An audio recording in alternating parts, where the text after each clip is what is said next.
to Connecting with Jennifer Filzen. I have with me Chris Lalomia, as in Mamma Mia. And Chris and I met through the National Association of Remodeling Industry. We met in the DC area, Washington, DC area, and we just hit it off. And he had me on his podcast, and now he's here with me, and I want everyone to get to know Chris. So welcome, Chris. Hey, Jennifer, I'm looking forward to doing this. Yes, you're right. We were introduced by one of my friends who said, "This is the female version of you. You have got to meet." And then we met and you were there. Right? I was like, "You're right, man." And we hit it off. And I Totally. said, "You're right. We got to get you on the pod." And we had a lot of fun with that too. So, Well, what it is that we have so many things in common. We really value relationships over transactions. Yeah. And absolutely. it's what makes life fun, right? And so do me the favor, and everybody here listening and watching, tell us about you, tell us about your business and your podcast. Like give us a general overview as to how you got where you are today. Right. So just like a lot of entrepreneurs, my path is not linear. I went to school to become a mechanical engineer because my dad was a civil engineer and I wanted to rebel. So it showed you how rebellious I was.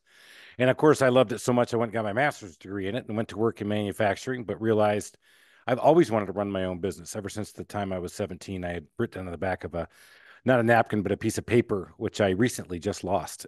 Here I am now 54 years old, and I lost it 2 years ago. But anyway, I took off, went into the business world and started working for a company called Anderson Consulting, which became Accenture. And I started working in mergers and acquisitions in the banking industry, completely different field, but a lot of applications for the skills that I had built. Then I moved to Atlanta and went to work for a company here called SunTrust, now Truist, a bank. And at the young age of 33, I had 400 people working for me, and I had a new job that was to basically consolidate and run a commercial loan back office. But I've always wanted to run my own company, so I said, you know what, I'm going to come up with an idea, and I came up with this thing called the Trusted Toolbox, which is a handyman company, and I started in 2008. And if you know what 2008 was like, that's when I started. So timing is really not one of my best things. The Great Uh, Recession. Oh my gosh. Yep. So those first 3 years, you can have those things back. But I was lean and mean, working hard. My wife had a good job, which helped, but definitely put a strain on it. So today in Atlanta, after 16 years in business, I have 38 employees, and I have a branch out in Athens, Georgia, which is a small burb about an hour and a half away where the University of Georgia is. And we do everything from bath, kitchen, and deck remodeling all the way down to that handyman. And we've been able to scale a handyman business where I have 15 handymen that work for me that do all the small stuff around your house. And we've done that with processes, with a lot of culture, because I'm a firm believer, back to what you said about people. People was what drives us, not transactions. And so we put a lot of emphasis on training and our culture building that we've done. So we get together at least every 2 weeks and we do an hour's worth of culture process and then finally some technical training, just because I know my artists, they can't stand it if I don't teach them something really cool. And so we bring in people like DeWalt came in and gave us a tool day where we got to play with all the DeWalt tools. It was awesome. Wow. Yeah. So, Wow. That sounds yep. So here I fun. am doing it. I made it through those first three though. Woo, I'm just Man. thinking back on that one. Okay, to think that you got into the field at the absolute worst time to get into the field, and now look at the success that you are. By the way, Athens, Georgia, fantastic. Growing up in Jacksonville, Florida, every year was the Gator Bowl, which was the Bulldogs, University of Georgia Bulldogs against the University of Florida Gators. And I was always a Bulldogs fan. There you go. Woof, woof, woof. Woof, woof, woof. I know, because I was like, yeah, Gators, whatever. And then I would go to Florida State University. So go dog. Okay. So now you're a Seminole. Yeah, now I'm a Seminole, but exactly. And Braves, go Braves. That's So right. I love Atlanta. I love hot Atlanta. It is, and right now we are hot. I was about to That's say, right. it's even warm where I'm at, and we are in a pretty cool climate here in Monterey, California. What's the temperature over in Atlanta right now? Hot Yeah, Atlanta. we are high of 93 today, in the month of June, which is heating up pretty quick for us. Yep. Such a Not great look, area. and they say yeah, it's a dry heat. Yeah, we don't say that about Atlanta. It No, is a no, wet there's heat. no dry heat in Atlanta. No, nope. Time to take a dip in the pool, right? That's right. Yep. Just going to go right out the back door. So when you look at your amazing growth, what were the three things that you can think of that got you through it?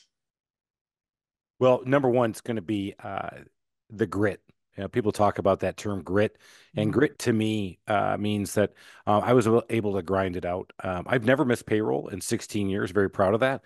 But there are a couple times, and I had somebody tell me before I started the biz, is that you are not an entrepreneur until you have to scramble to make payroll. And sure enough, I had to drive somewhere, get a check, get it to the bank at 4 o'clock on Thursday night, so all the checks will clear on Friday morning. In there. So so it's hard, yeah, right. And so that's how you know. That's when you know you've crossed the bridge. You're actually now officially into the entrepreneurship world.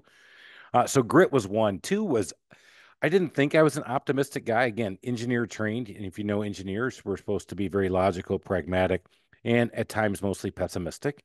Always working on terms like safety factor of safeties and stuff like that. But I found out that I was optimistic. So my grit, my optimism, and then it was not willing to give up. I was just not, I probably no less than three times probably should have shut my business down. Mhm. But I just wouldn't do it. I figured I could fix it. I just kept going. I can fix it. It'll get better. Just give me 6 more months. I got this. That's really cool because most of us would have quit. Yeah, and looking back on it now, I mean, trust me, it's tough. Yeah. And who do you fall back on? I'd love to tell you it's your family, but in my case, it really wasn't. I mean, I'm still married, thankfully, but it was tough and it was touch and go, and it's been a lot of strain on the family until I could get it going right.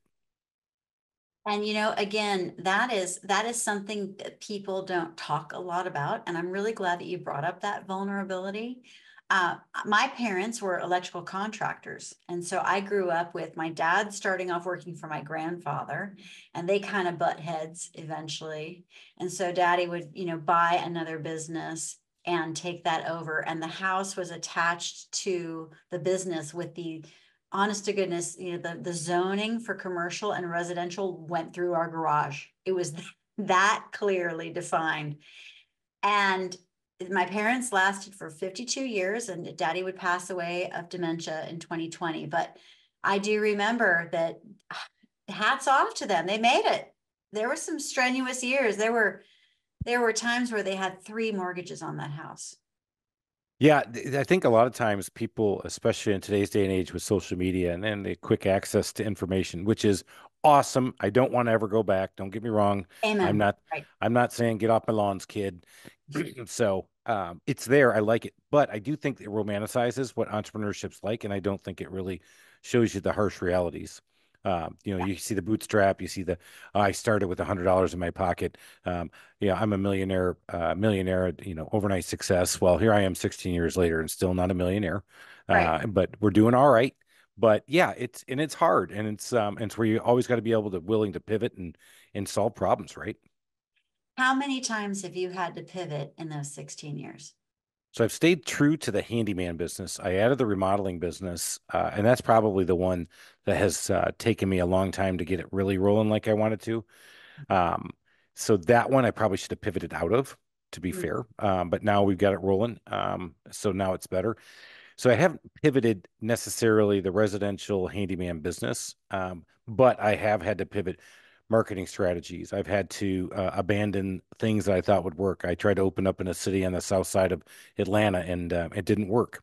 Mhm. And it was a people issue, and it was just one of those things where looking back on it, I did have to give up on that one. That one was tough, but I had to refocus my efforts on Atlanta. That makes total sense. I know that I have pivoted at least 9 times, at least, just, okay, we're going here. Okay, now we're shifting. Like, marketing is marketing, but marketing is also a very trending field.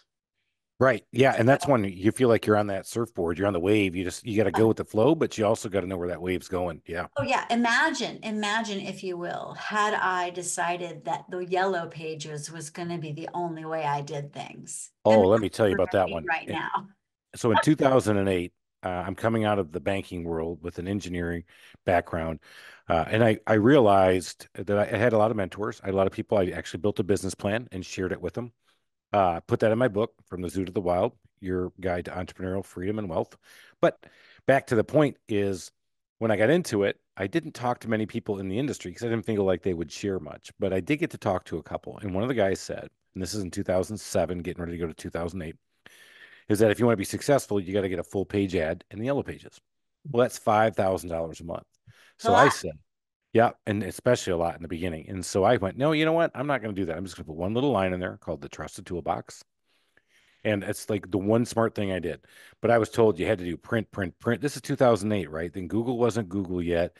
And I was doing Valpak and money mailer ads. I was in local family magazines, neighborhood magazines, trying all that stuff. And we put tracking numbers on it, and they'd come in. And I'm like, hey, we only got 11 calls off of 60,000 mailers in Right. Valpak. They're Right. like, well, it's not always about that. Well, it was about that. And so, you lose a lot of money because you're making a lot of mistakes, but you got to try things. You have to. Oh yeah. Oh yeah, you have to try things. And you're absolutely right.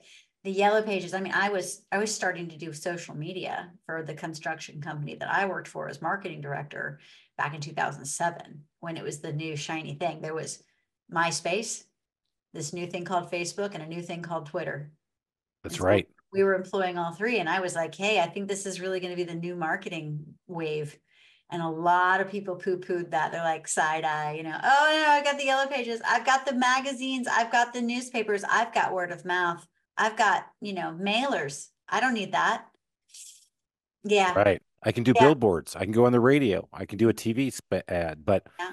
yeah, you're right. I remember I joined Facebook just for the business. In fact, so it's wild when I say I've been on Facebook since 2008, but it was just about getting the business going on it, just to see what it would do. Again, trying Yeah. things, and it was free, Trying new right? things. It was Yeah. free, premium. Yeah, totally. So when you look at, because I would imagine there's tons of handymen, tons of remodelers in the Atlanta area. In fact, when we met, I met several of them from your NARI chapter. How do you differentiate yourself and your business from everybody? Because there's enough abundance for everybody. Let's face it, there's more than enough business for everybody. But how do you really stand out?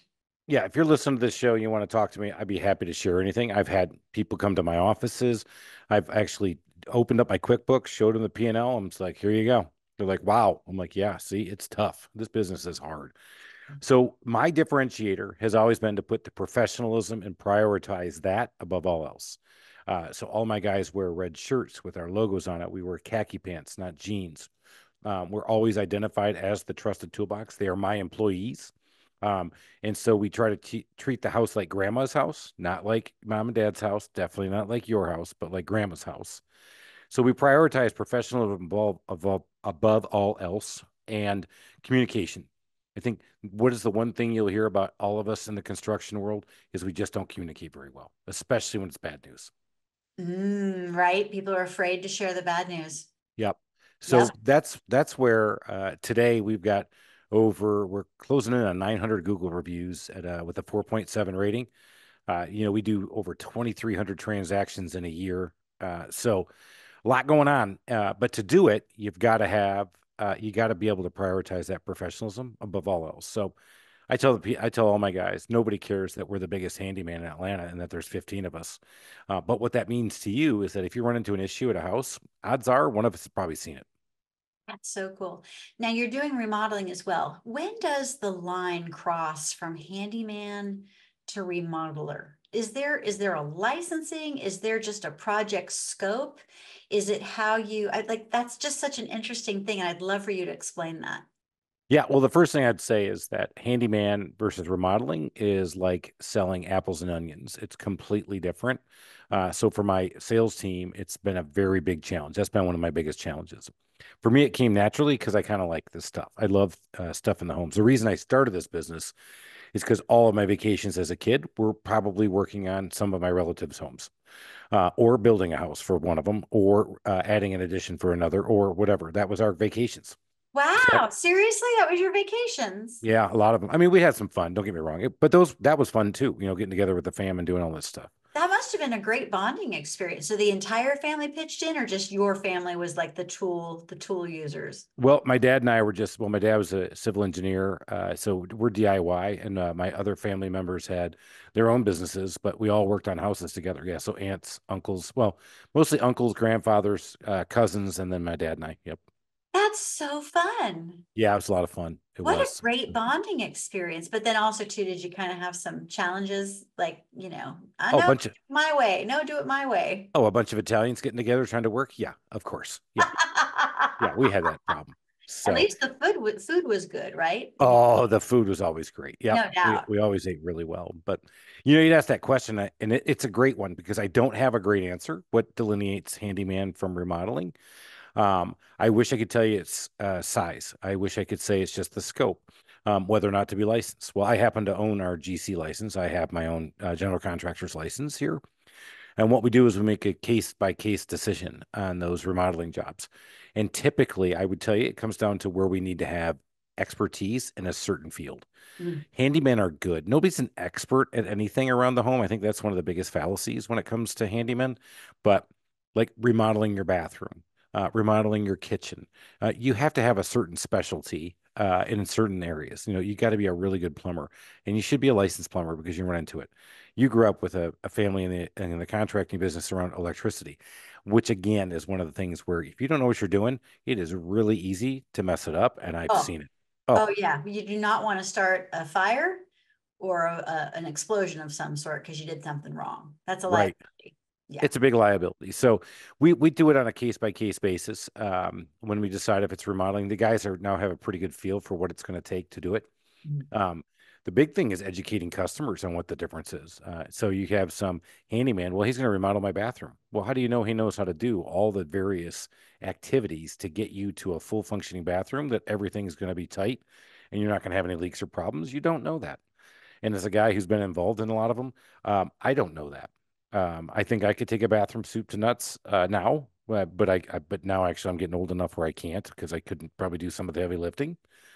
But it's that experience and expertise because it's not that you don't know how. You can go onto YouTube and you can see at least 95 ways to do it wrong. And you're looking for that one way to do it right. But we have seen enough experience that when we run into an issue, we know how to handle it. When Interesting. you open up a wall and there's pipes that weren't there aren't supposed to be pipes there, you open up a wall and you find another wall.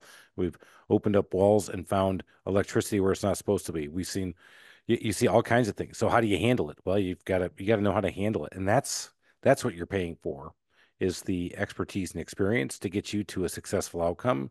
And for a lot of us, our number one asset is our home, financially and definitely emotionally. This is a big thing. It's where No you raise your doubt. family, and we got a lot of money tied up in this thing. So why are we trying to cheap out? I don't know. Right. Yeah. Yeah, that's true. So my question is, what is your why? Like, okay, and then also to the fact that you've got 15 handymen going out in the world. So do you have a unified why of the business? Because here's where I'm going. Everyone has to have a reason to get out of bed, right?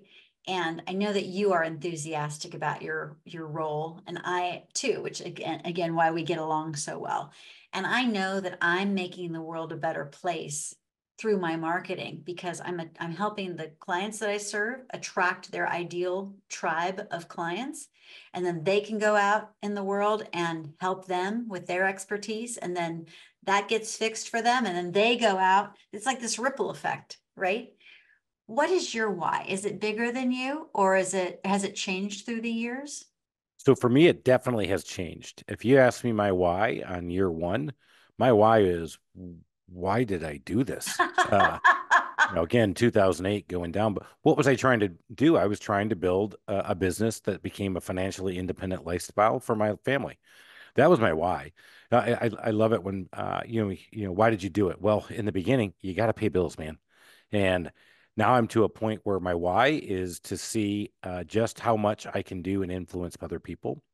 My challenge to my team, though, is this: we have five core principles in our company. It is first of all integrity, and everybody goes, "Ah, yeah, it's kind of a buzzword." Yeah, No, but it's real. yeah, and for us, it's doing the right thing when nobody's watching because That's right. that's what's happening. A lot of times we're doing work in people's houses and you're not watching me. You don't know what I did behind the wall.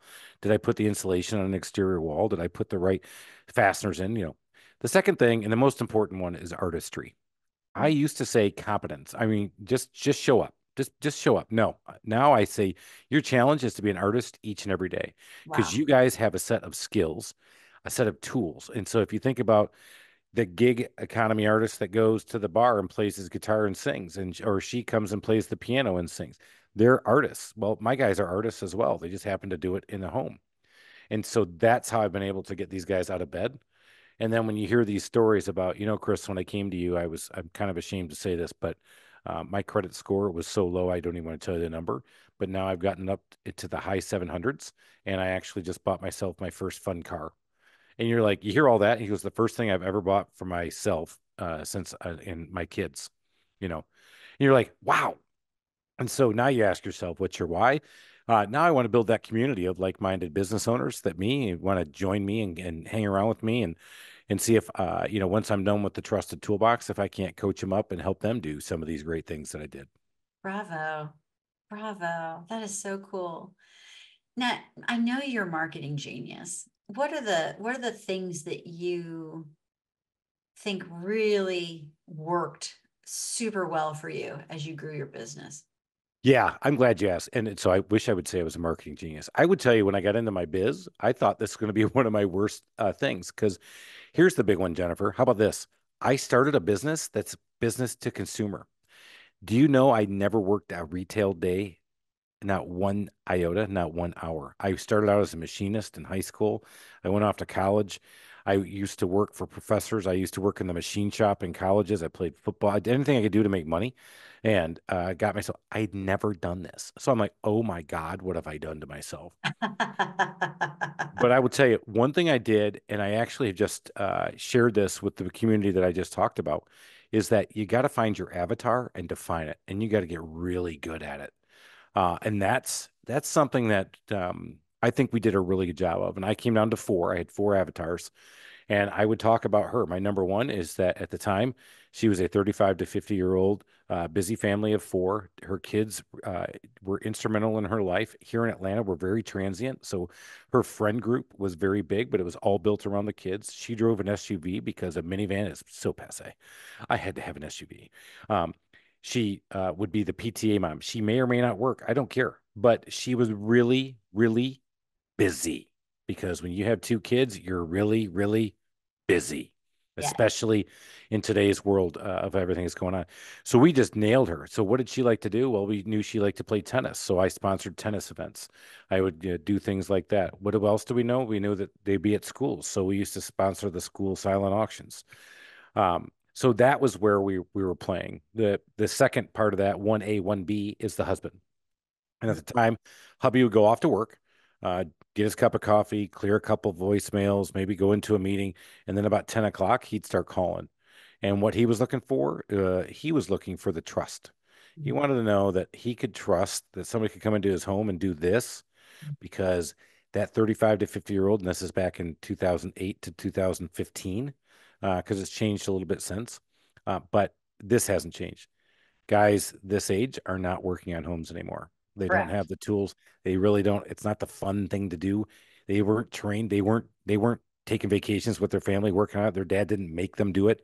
Right. So they started to value a little bit more of the bundle, and that's the new avatar we developed is the millennial. Millennial's not a bad word. Uh, No, not at it's a all. it's a great word when you start We to think about the love fact that millennials. that is the Uber age. They Yeah. are used to Uber driving, Uber Eats, Uber this, Uber that. That means they want service because they want their time back. Uh-huh. And so we've really worked on that. But the one thing they do want is a lot of communication, and they want it really fast. They want to be able to see your handyman en route to their house. And that's something that we're trying to solve for right now with the new CRM system that we're going to go to. But back to the marketing, what worked really well? It was my whole model has been around a lot of touches in a short amount of time to develop a personal relationship with my customer, because handyman is still kind of a personal thing. Mhm. Yeah, that's true. Handyman has a certain friendly connotation to it. You probably are friends with this person, or you become friends with this person, right? Right. And it's someone who you just call on regularly whenever you need something going on at your house. Yeah. Right. Yeah, they become a friend. When I figured out if people had a handyman, everybody had one. But when they aged out or they stopped calling, or what happens is we're kind of a flighty world. We don't have a very good reputation. They'll do well until they burn out. And so that's where we try to do is I try to build on the good parts of the handyman to develop our model and then build on the bad parts, which is we're going to show up when we say we show up. I have a full-time scheduler. I have a real office. You call if you have a problem. If you can't get a hold of somebody, we'll get you back in the know and we'll help you. Mm-hmm. Mm-hmm. You know, it's funny that you mentioned that. It takes me back to when I'm a 13-year-old kid. My parents are running their electrical contracting business out of their house. And I'm on the phone because I'm a teenager and there's no cell phones. It's just, I wanted to talk to my friends. So my parents got me my own phone line because I was putting them out of business without knowing it. Yeah, back in the day when we had to pay for minutes. Right? I Yeah. started I started my business where I would beg if the guys to at least have flip phones or some kind of a cell phone. And that's how fast we've gone. I mean, you want to make yourself feel old, just think about the technology we've seen. Oh, And it's not going to slow down as we know. no. Um, so it's kind of been fun to ride the wave, and it's a lot easier to run a business like mine and scale it in today's day and age. But you've got to know how to harness it and how to use it correctly. Exactly, exactly. And I think of all the missed calls because I was a teenager with attitude and I didn't respect the fact that the customer I was horrible. I would be like, my parents aren't here right now. I mean, can you imagine like the frustration? This is the 80s. Yeah. And yeah, I'm embarrassed at how I behaved because I didn't get it. You didn't get it, but you do now. Yeah, but Now I'm like, oh God, mea culpa. And please let me make up for those years of being horrible by helping bring you new clients. that's right. Yeah. I see you're on a mission to bring new clients for all those missed calls that your parents had. That's nice. Well, you know what's also interesting is that I found that one of my whys is I find that a lot of businesses that I work with are moms and pops. And the married couple, I'm doing my best to keep their marriage together because owning the business can be so tough. And a lot of times the spouse that isn't the technician is voluntold to run the office and the books and the marketing and or they, bring in one of the kids to do it.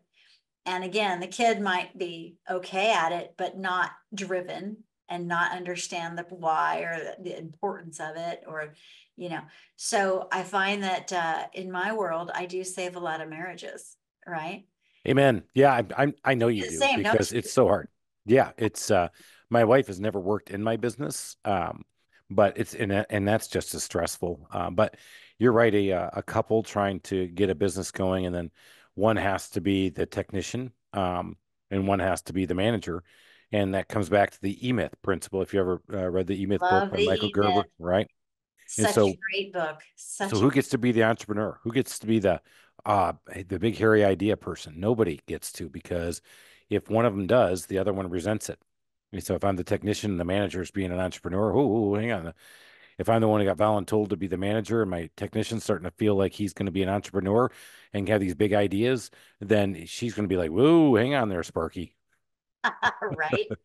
But in your world of being handyman slash remodeler, I have a feeling that you also save some marriages as well. Yes? Oh, absolutely. Because what's funny is I think the stigma's been coming down over the years, but you'll always have we do. Number one, I told you who our number one avatar is. It's the female. That's who we're selling to. And you'll get the lady who goes, he doesn't even know what to do around the house. And some of the guys with ego will say, well, I would have done this, but I got other things to do. And some of the guys now are willing to go, yeah, you know what? That's why I'm hiring you, man, Yeah. because I want to go to see the kids' ball games. I want to go to the recitals. I want to go do other stuff. I want to play golf with my buddies. I want to go play tennis with my wife. I don't care. And so they're good. Yeah. But you're right, because she gets everything knocked out and taken care of, and the house is running. And then he gets to go off and do the things he's doing. And again, if I'm being misogynistic. I'm not. It's No, just I'm not telling at you that's all. exactly the way it rolls. Because if the guy can get a bunch of stuff knocked off his plate now that he's working at home more, and she's also been working at home because again, a lot of people are dual income doing this. Yep, So they both get those things knocked off, and then they get to go enjoy themselves and maybe go out for a dinner on a date exactly. night instead. Yeah. Exactly. Yeah. Because I know that some people think that home remodeling is fun. I am not of that category. So, I think less and less people are starting to do that. Oh yeah, we wallpapered the walls together. Oh, we painted the two rooms with the kids. That's about as far as they want to. Oh yeah, we can remodel. No, you just painted a room, and even then, you probably, let's face it, it took you 3 weekends. yeah, right, right. So true, so true. We talked about the people that you serve in business, but I'm also kind of curious about the personal side of Chris Lalomia. Who do you serve in your life? Well, today, obviously, I'm serving the biz. I'm trying to make sure that my technicians and those families, you hear this, but if you really soak it in for a minute, with 38 employees, that's 38 families Mm. and dependents. And for some of them, now they have grandkids going. And for some people, they're a young family getting started. So that's been really cool to see if I can't help these guys see themselves in a better light than they've thought about themselves in the past. Because handyman, especially, I think it's starting to turn, but especially the last 20, 30 years, blue collar work has not been looked upon favorably. Oh, no, no, no, you just need to go be a YouTube influencer. Oh, no, you should go get into computers. But you know what? A lot of us don't like to sit behind the computers all the time, Right. even though I did. But these guys don't. And so now getting these guys to have a little bit more, um, I wouldn't say not self-awareness, not ego, not pride, but just getting them to kind of elevate themselves, to Yeah. elevate their own lifestyle because they've earned it. They can do it. So that's been a big one for me, is getting the culture and the of the group really starting to hum like I want it to. No, you're absolutely correct. You're giving your team the same personal development training you've received as an employer and an entrepreneur. And when you change your mindset to a positive mentality, an abundance mentality, a mentality of servant leadership, then more things come to you. And so when you are developing that culture and your own people are like, oh my gosh, I'm doing it. I'm doing well. I bought that car. I've got money in the bank. Like, wow. You know, it's so exciting, isn't it, to see people grow and to nurture them, and you've feathered this nest, and then they might spread their wings and fly a little bit, and everyone's happier for it. Yeah. Yeah. Yeah. So that's been really who I feel like I'm serving now. I will say, my goal is not to be with the Trusted Toolbox the rest of my life. I've got other ideas. Eventually, I would like to get into some kind of either mastermind group or business coaching to help other businesses go through the struggles that I had, maybe help them speed it up so they don't struggle as much as I did for as long as I did. Hey, you know what though? I think you're on your path. I think there is something very noble about going into business coaching. And I'm doing it with marketing. In fact, I did it reluctantly. I had a client of mine saying, I'm telling you that you're going to be my coach. I'm like, oh, he goes, no, no, no, you're going to be my coach. And it's kind of funny because it is a responsibility to be a coach, but at the same time, when you have the right recipe, meaning you've got the right people, the right mentality, you give them homework, they go off and do that homework. There's the accountability, there's the fabulous discussion of new ideas, and oh, did we think about this, and the hive mind coming together. It's just a very rewarding, exciting experience, is it not? Yeah, I think so. And I know, business coaches, I've had a number of them on my pod, and I'm sure you have as well. A lot of them, it has blossomed as an industry, and there's probably way too many coaches Yeah. that are qualified to do it. But there are obviously great people out there who can do it. And I feel like in my community that I'm building with the small business safari podcast that I have, and having published the book, and then keeping the community alive, keeping it going. And then after a couple of years from now, who knows? I'll have maybe the capacity and time to start doing some of that, and that's where I want to be. Well, you are actually in the right field because I have been searching for business coaches in the remodeling world, and they are rare. In the auto repair world, they're very common. In the air conditioning world, HVAC, they're more common. But remodeling industry, nope. It's almost like herding cats. So you are actually, if you develop that niche, you will be golden, Yeah, no, I like that's actually great feedback. Thank you. of Uh, course. yeah, I haven't really thought about it. It hasn't been something I've actually put pen to paper and said I'm going to go do it, but I have been telling anybody outside of my company. I mean, I think everybody kind of knows. I just hired a general manager here in Atlanta, and I'm starting to work on the idea of the Trusted Toolbox as a national concept with some of the big companies. And once I can find a landing spot for it and the platform, then I'll go off and do that. But I've got time. I mean, I'm 54. I'm not stopping anytime soon. I'm going to keep rolling. I'm so proud of you, buddy. That's Ah, thanks. so cool. That is so cool to take it nationwide and to franchise it. Because, I did attend it was ACCA, Air Conditioning Contractors of America. And that was right before I saw you in DC area. I saw them in Orlando. And there was a huge discussion about private equity taking over businesses, because the owners of the businesses, it's retirement time. And they're like, ooh, I'm getting quite the deal from a private equity firm. Yes, please, cha-ching. And then that private equity takes over. But then I saw a presentation. It's like, why not become your own private equity? So essentially, that's what you're doing Yeah, by blowing yourself into another level, the next level, and being able to go even bigger by scaling. Congratulations. yeah, private equity money. I've been researching this a lot. This is back to my banking background. Is all over HVAC, plumbing and electric is coming next, but nobody's talking about the handyman or the remodeling field in terms of going bigger without having the franchise tag. And that's what I want to be able to talk to people about. I think I could be a platform for one of these big home service companies in all of our major metros where I have the handyman concept that goes along with it. Oh man, you're going to clean up. This is so smart of you. I don't know if it's So smart. We'll see. smart. I got to make that market. So if you're listening, you're interested, Chris at the trustedtoolbox.com. Yes, Hit me up. exactly. And standard operating procedures. You've got to have those in place in order Got to. an operations manual. Yep. We're actually getting ready to not revamp it, but a lot of overhaul because of the new CRM system we're going to go to. It's going to take us to the next level as well. Very good. Very good. I'm so proud of you.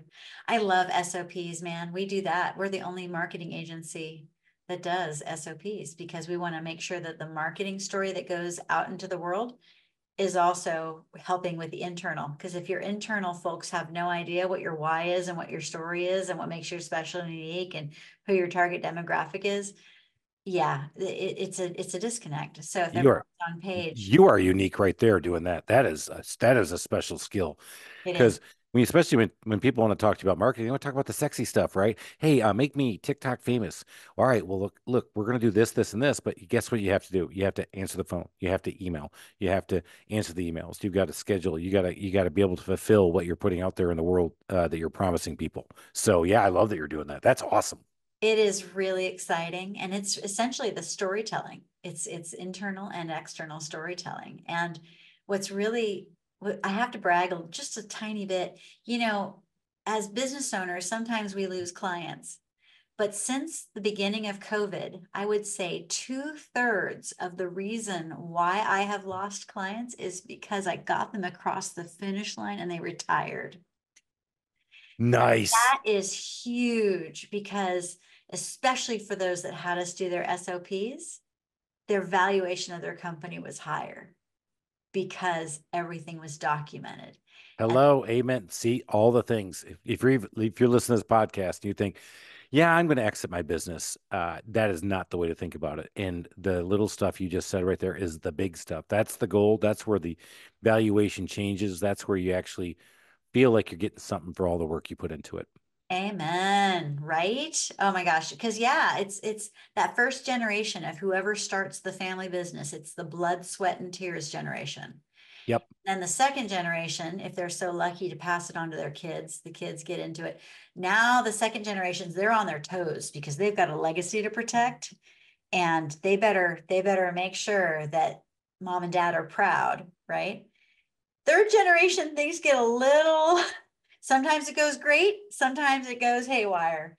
And if they've made it to the fourth and fifth generation, they are doing really well. Although I will have to say, there was one business that it was a large number of kids. And by the time they got to the fifth generation, all the kids were competing against each other. So how confusing is it to have the same last name all across town and it's all different, smaller families, Uh, whew. right? Yeah, I'm not going to have that problem because neither one of my kids wanted to get into my business, so they've run the other way. So, Right, yep. right. Well, this is just so much fun talking with you. I could talk to you all day.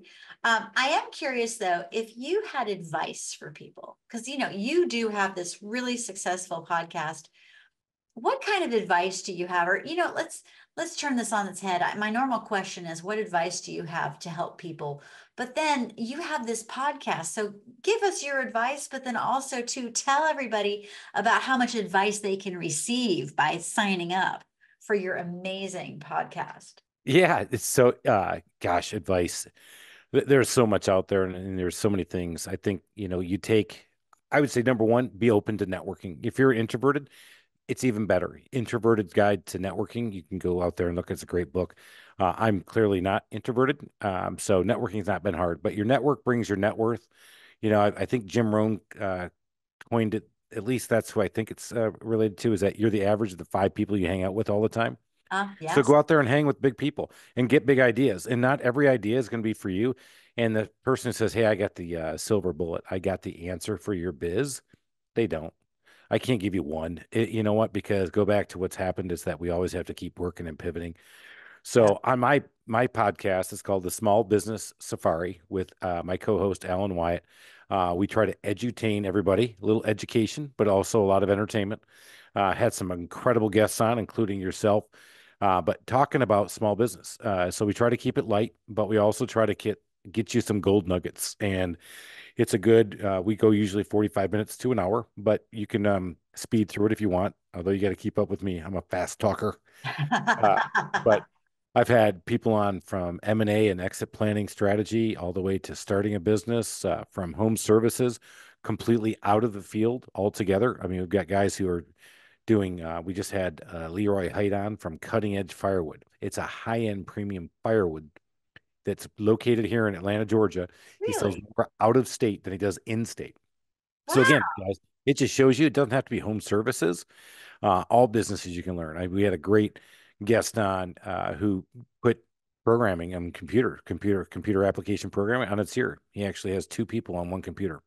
One does the typing and the other one does the talking about it, and they develop their code that way. Just an amazing business model. So lots of great ideas. And if you want to join up and listen to that podcast, I'd love it. If you want to go out there, you can always find us at chrislalomia.com. Sign up for my newsletter. Put out a newsletter summarizing the 4 podcasts from the last month. But yeah, just trying to build that community, get people involved because I love all the information that's out there, but it's hard to sift through it, right? I mean, there's just a lot. We're in information overload. So if you make us part of your weekly programming, would love it. I love that. But you're right. The small business safari, it allows you to talk about all businesses. Yes. Yeah, and going through the jungle because that's what I did. I left the corporate zoo and I got out in this wild world called small business ownership, and I've been rumbling, bumbling, stumbling, scraping my knee, rolling down hills, breaking legs, getting back up, tape myself up, and keep rolling. Isn't it fun though? Because I'm in a similar situation. When you're interviewing all these people, you are getting your own business coaching from these wonderful people. Yes. 100%. That's another reason. People say, "Hey, are you making money off your podcast?" And I have not monetized it with sponsors and done on that. But when you ask me, have I gotten great ideas and met good people and great people, and they give you ideas, and you're like, "Oh, that's really good." Yeah, heck yeah, man. Agreed. Agreed. I find that every time I interview somebody, I get another golden nugget and I just add it to my little library of resources. And then I become a better business owner because of what they've shared. Yeah. Yeah. Yeah. That's really, really cool. So, what do you see as like do you ever look like, what is the next 5 years going to be for you? Is that when you're going to go on the national scale? Is that when you're going to blow up your podcast even more? Like, what do you see the next 5 years looking like? Yeah, I think in the next five, I'm actually in the middle of my exit strategy for the Trusted Toolbox. I'm in year three of a 5 year plan to do the national thing that I just talked about. So Nice. 5 years from now, I'd like to see myself again, business coaching mastermind. If I'm still involved with the Trusted Toolbox, about trying to see if we can't take it to the next level. I got the podcast going, but I also have picked up a local co-host gig on a radio show for home improvement.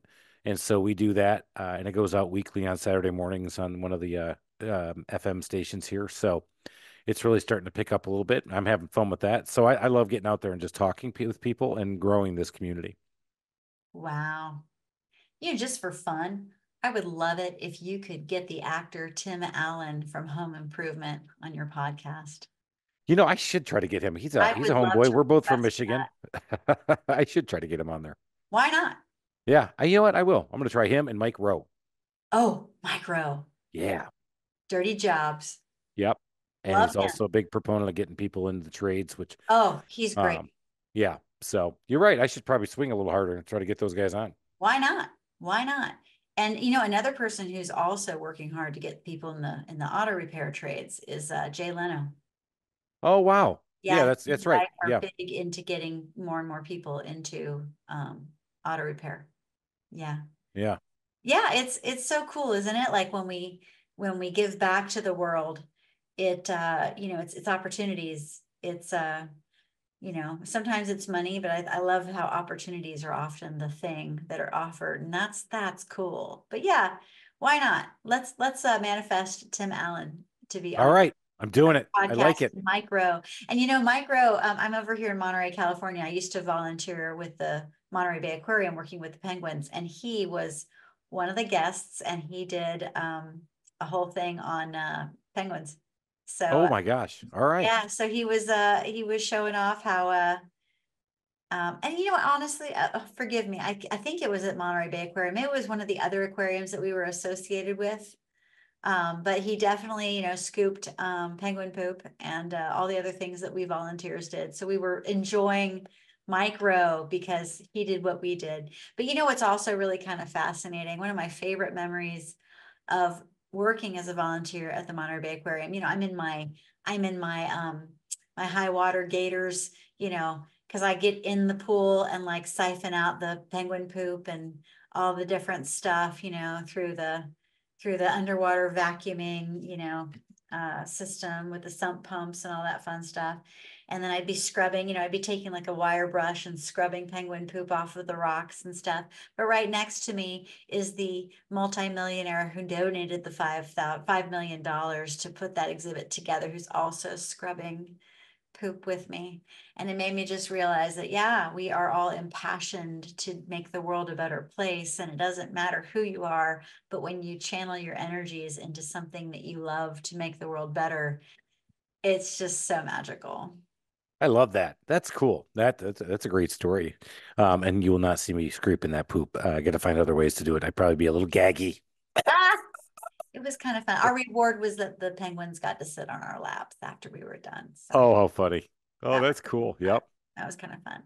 Well, I tell you what, this has been so much fun. Let's do everyone a favor and let's have you share with us how to get a hold of you, where to find the Small Business Safari, if you're comfortable, what's your phone number, what's your cell phone, your email address, and all the things.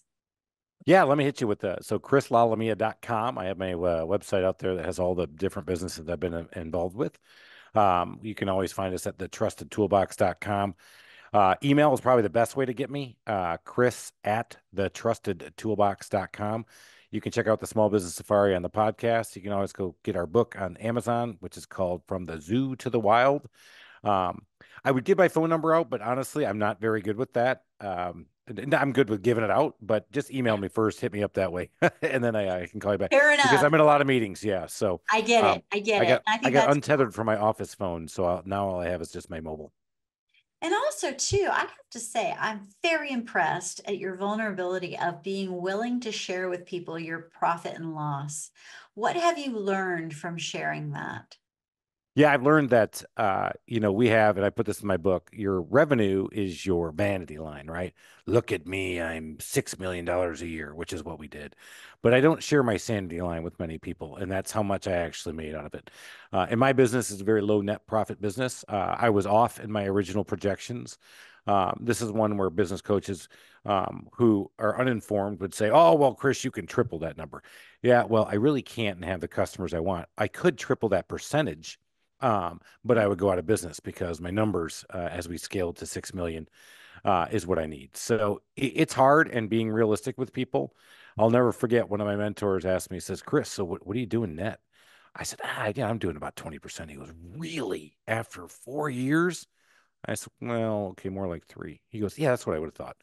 He goes, yeah, it takes a while to get that thing going, man. You're plowing money into advertising, you're buying more trucks, you're doing the wraps, you're growing. Yeah, that's what you're supposed to be doing, man. That's the goal. And I'm like, oh, okay. So I felt better, but I didn't feel better. You know, uh, Totally vulnerable, totally transparent. Just this morning, I was meeting with my CPA and I'm like, why am I making record-breaking invoice numbers, but I'm still feeling like I'm treading water? And we figured out that, yeah, my numbers on paper look good, but the cash flow is still challenging because some of my clients are taking a little bit longer than I'd like for them to fully pay. And then today, yay, quite a few checks came in. So it was like, oh, thank God. But it's like it's one thing when you're on the paper, the numbers look fantastic, but then your wallet is like, what? Why am I Right. struggling right now? What is going on? And it just goes to show that it has to be all of the things in alignment. You have to have your invoicing nailed down. You have to make sure that your accounts receivable is totally on target. If you can automate people paying you, that's super. If you can get the deposits up front, super. But sometimes life is not going to be that easy, right? No, it's not. But back to your standard operating procedures, SOPs that you talk about putting in, that's what we need to do. And it's not one thing. It's not the silver bullet.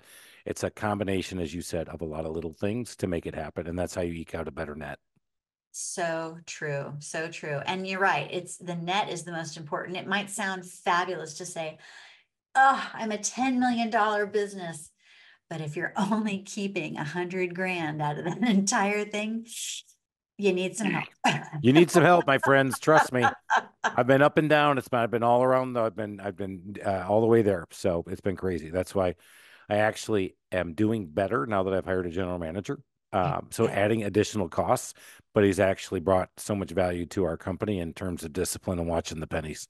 Okay, that's yet another thing that entrepreneurs, budding entrepreneurs, even entrepreneurs that have been doing it for 15, 20 years, they still need to learn this.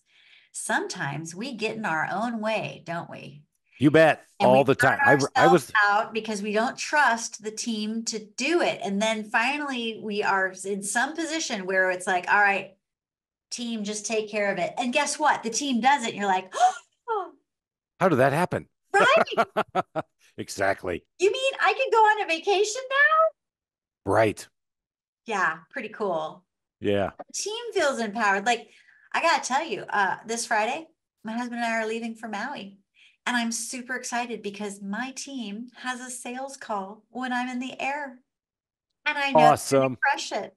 I know they're Yeah. gonna crush it. That's awesome. Well, good. I'm You guys excited. They're enjoy they're a that one. little bit nervous, but like at the same time, they're like, yeah, we got this. Because as of late, every single sales call, I've just been like, okay, Avengers, assemble. And I've had my entire team on that initial call because I want the prospect to know that, yeah, we really give a damn. And we're all gonna like use the hive mind during our little consulting free marketing coaching session to like come up with really cool ideas. And it's up to them whether we provided value and they want to work with us. If not, we just gave a bunch of free advice. Nice. No, that's awesome. That's excellent stuff.